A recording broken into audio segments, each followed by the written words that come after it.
date with. Good morning, Tom. Good morning, Gina, and good morning, all your listeners. I hope Good they're all morning. bright and breezy, fresh. Well, I hope so Uh, because the weather needs to be reminded that it's still August and it's bank holiday weekend coming up because it's a little bit drab out there this morning. I don't know if yeah. the sun's rising now, but it's rising on what's going to be quite a busy bank holiday of sport. But we're going to get on that in just a moment. What's already been happening in the week, Bill? Well, there's been lots of rugby, which is crazy at this time of the year in a way, but it's the authorities in rugby have decided to play the Premiership Cup early, the first round, that is, and there's been some smashing games. You were at St David's last night to see them. I would think arguably their biggest ever win in a Premiership competition, I think as so. they beat Langham 48-3, and there were two other games as well played. Haverfordwest was a little bit of a surprise. They beat Whitland 20 points to 3 the night before. I saw that. And Mrs. Carne was very kind and gave me a pass last night as well. And I watched Fishguard really slam a very young Pembroke side, it has to be said. 65-15, so lots of tries, lots of action. So that's been going on. Not much cricket played this week, but a lot going to be played still, with the big one tomorrow. Indeed, and just going back to that, to the rugby, very big scoring games. Is that rustiness from some of the clubs? I know that Langham were playing essentially a brand new team to what we saw last season. Is that the sign of things to come as the league starts? I think rugby is played at a far greater pace now. I mean, I think back to the 60s when everything was catch the ball, kick it a touch, win a line out, catch the ball, kick the touch. Now, I mean, perhaps that's an oversimplification, but now the game is played at a heck of a pace. I've watched those two games this week, and young fellas really playing rugby at pace. Yeah, and in fact, that was St David's that they go to. They weren't looking for space. It was strong, direct, quick ball, straight lines, and it Yeah. paid off. So you saw the Haverfordwest game against Whitland. That was quite a surprise because of the different divisions that they're in. Yeah, if you look at that, Haverfordwest were top of Division 3 West A last year. Couldn't get promoted because of COVID. There were no promotions. And Whitland were in Division 1 and playing quite well. There were a few people out from both sides, it has to be said. But I think the ones that were out from Whitland influenced the event by not being there more than the Haverfordwest, perhaps, if that makes sense. But Haverfordwest are a very strong side. They had three very powerful young forwards out, and they still played with total commitment. It was a heck of a game. I tell you what, Tom and Gina, their shoulders and hips would have been sore the following day because it's huge impact. The actual training sessions have more impact than when I played and when you played, probably. Yeah. Well, I'm still technically registered, so there's still time for a call up for Oh me my yet. goodness. They could do with that hot tub that we were talking about earlier, Tom, actually, Oh, after they all that could. knocking about. Yeah, indeed. A whole rugby team in a hot tub for a week. Yeah. Oh, dear. It's part of the warm down. And then, so Bill, I'm just trying to race my mind back. When did the Bluebirds last play? When did they play Barla? Now I'm trying to get my dates straight. That was last weekend. That was last and weekend. They drew 1-1. And the sixth, I hope, a sign of the times is they were disappointed by a draw against the team that was second last year and playing in Europe. So I hope that's a measure of things to come. And as you know, and I'm sure Gina knows, because she keeps her eye on these things, tomorrow they're at home to Airbus. I got a question for you now, both of you. I don't think Gina will know it. What are they called? What's the nickname for Airbus Broughton? Oh, No. it's something to do because but it's something to do with wings. Yeah, you got it. Keep going. Oh, the wing. Oh, what are they called? The wingers. No, what is it? It's something like that. It's a strange name. They're called the Wingmakers because Broughton Airbus, they made that for the Airbus So airplanes. Yeah, so of course. they are back in the first division in the Premier Division after relegation the year before. 3 times they've been in Europe, so they're no mugs, and they've lost both their games. They lost to Aberystwyth and they lost to Caernarfon, but by a single goal each time. So they're not going to be a walkover at the Bridge Meadow, that's for sure. Their manager is Steve O'Shaughnessy, who was a very experienced Football League player in his time. And they've got new recruits with my favourite name, one of them, Reward Mwakanya. He's a Zimbabwean. and he's played in England, Scotland, and Sweden. And they've signed, of course, a proven goal scorer in Craig Curran, who used to play with Connaski Nomads, and he played in Scotland for Ayr as well. So it's going to be a tough game tomorrow at the Bridge Meadow. There's a lot of talent in this Welsh Premier League now, isn't there? And I know that the FAW are looking at kind of feedback from the leagues and the divisions. There's the big piece of work going in there. But with the likes of Jazz Richards and Dave Edwards, these former Welsh internationals coming to the league, the signs are good for a competitive, strong showing, isn't there? Yeah, there is. I mean, it's always been the case that it's been the payoff time for people who've played at a higher level when they're due to retire to have a gentle run out in the Welsh League and get paid for the pleasure of doing so. It's changed. I mean, they're now looking to recruit very young players who are looking to go on, but also people like Jazz Richards who've still got a lot to offer. And if you look, the big problem at the moment for these teams is finance. I mean, if you look at New Saints, they're the top side. They're almost full-time professional. I did work out at some stage that their wage bill at that time was $680,000 a year.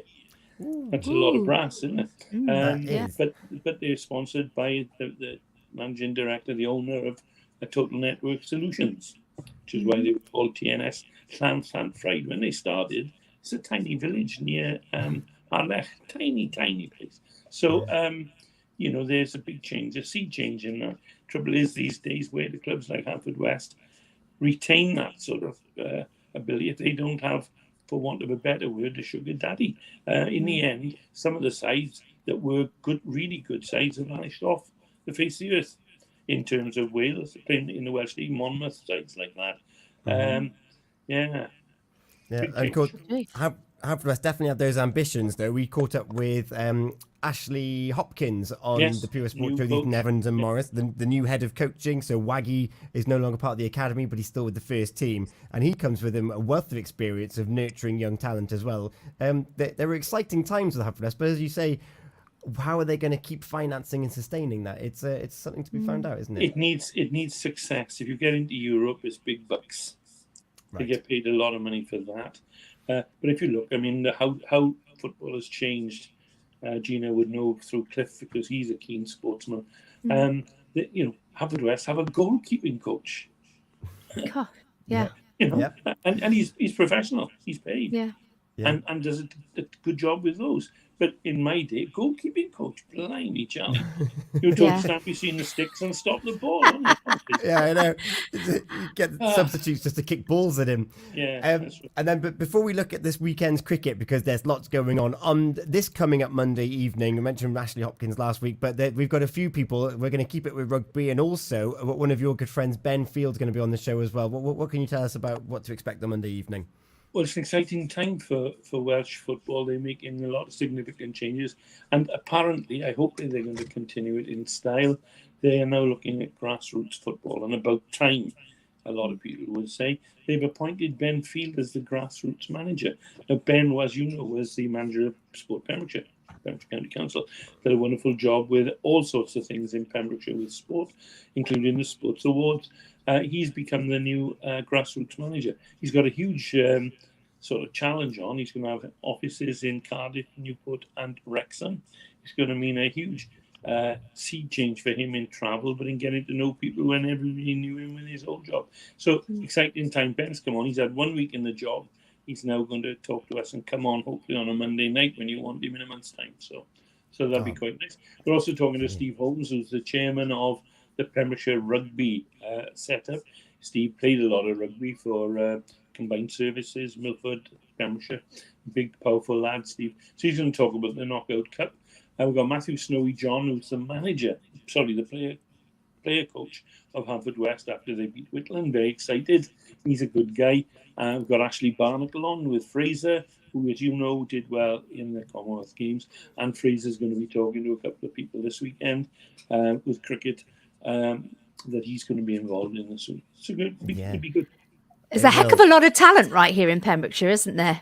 Gina, I can tell you, I have never known a time when we have so many different sports that we excel in. Things like surfing. When they picked the Welsh junior surfing team this year, 7 out of the 12 were from Pembrokeshire. We spoke to some of them on air. It is quite remarkable, the range of sports and how many people in this. I spoke to a young lady in Fishguard, who came up to speak to me last night, and she was a top weightlifter. She's now going. She's had a year off. She's representing Wales on a very regular basis. Our old fogies in the bowls, they won't mind me saying that in Pembrokeshire. Hey, they're not all old fogies. They're young compared to me, right? And one of them, Kenny, used to play football for Angle. Very gifted all-round sportsman. They've just won the Welsh triples title in Llandrindod. They'll go on to represent Wales in the championship, the UK championship. We're doing well. Yeah, I was going to say they're not all old fogies because there was a couple of players from Whitland, weren't they? The 2 Katies and the under 25s. They won something. But then, I say that tongue in cheek because it's a young person's sport now. When I was a kid in Pontypridd, if you looked over the hedge into the bowls green because you were interested, they were told to shove off because you might be an influence. Now, if you're 30 now, that's the age. The referee in the game in Fishguard last night, Joe Kiff, is 27. The one the night before, young fella Keru from Milford. He's a talented young ref. He's highly thought. He's 22. Yeah. Wow. Yeah. And that's what sort of over the years we've sort of been lacking. But now there's so much, younger players just coming in, isn't there? It's great. Yeah, and they're getting every encouragement to take on. I mean, if you look at Joe, he's a good rugby player, but he's a better referee, and he knows that. So he's left the playing early to pursue almost a career in rugby, and he is good, Yeah. Right then, moving on to this weekend. That's what I'm looking forward to. Big game taking place tomorrow. Yeah, before that, tonight there's a nice thing going on. If you don't mind me saying so. The Luke Harding Memorial Trophy final is at Solva, and Solva are playing Goodwick seconds. It's a competition that's run in memory of Luke, who was the most amazing young fellow. He died very early with cancer. He's good friends with Fraser. I counted him as a good friend as well. His mum and dad, Peter and Alex Harding, still want to maintain his memory quite rightly. So with support from football, and that's going on tonight, and the money will go to charity. They're a lovely, lovely family, and Luke is sorely missed. I spoke to him in hospital a couple of days before he died, and I've never known such a resolute man who fought cancer with such determination, really. Yeah. So that's tonight. And then tomorrow, of course, it will be all roads will lead to Cresselly for cricket because the final of Harrison Allen Bowl. And I would love, Tom, you'd be very welcome as long to come along one day and watch one of those finals because it's played over 2 innings of 22 overs each. So there's 4 innings in total, obviously.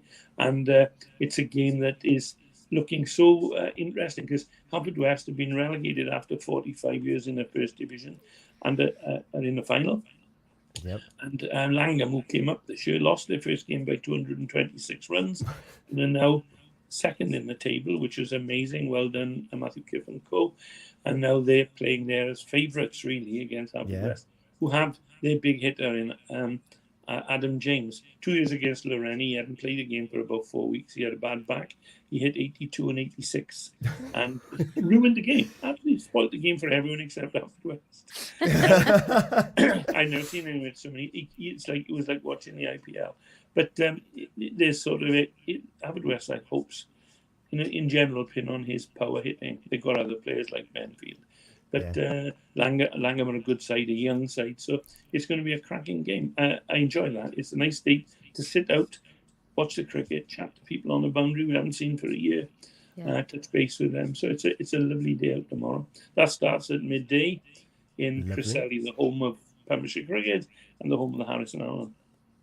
Brilliant. And then fast forward to, Sunday and Monday, that there's matches all weekend. Yes. On Sunday is the Helen Griffiths Memorial Trophy in Pembroke Dock, Nimble Lane. They started that up in memory of Helen, who was their scorer. Their son Scott her son Scott is now the captain of Pembroke Dock Cricket Club. And Helen was, again, such a lovely lady, taken so early, so brave in this sort of battling cancer.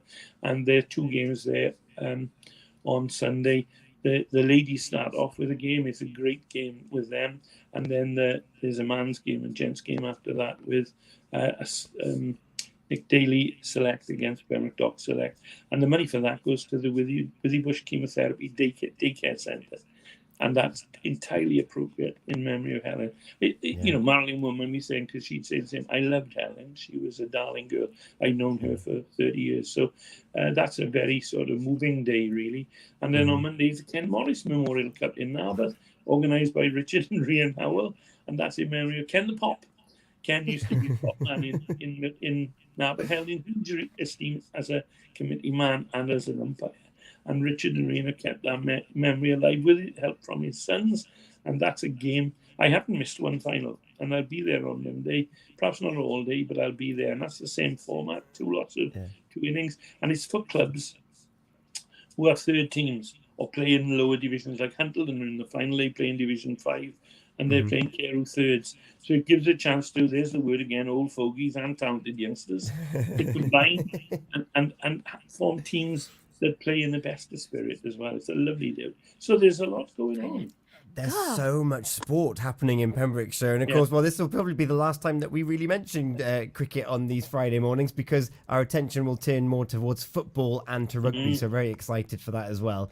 But Bill, thank you so much. It's Feel Good Friday, so it's about time that we have that we have your song selection after wowing us with everything that's going on here. I can't wait for Monday evening and hearing those interviews in full as well. And if you miss it, you can catch up at purewestradio.com.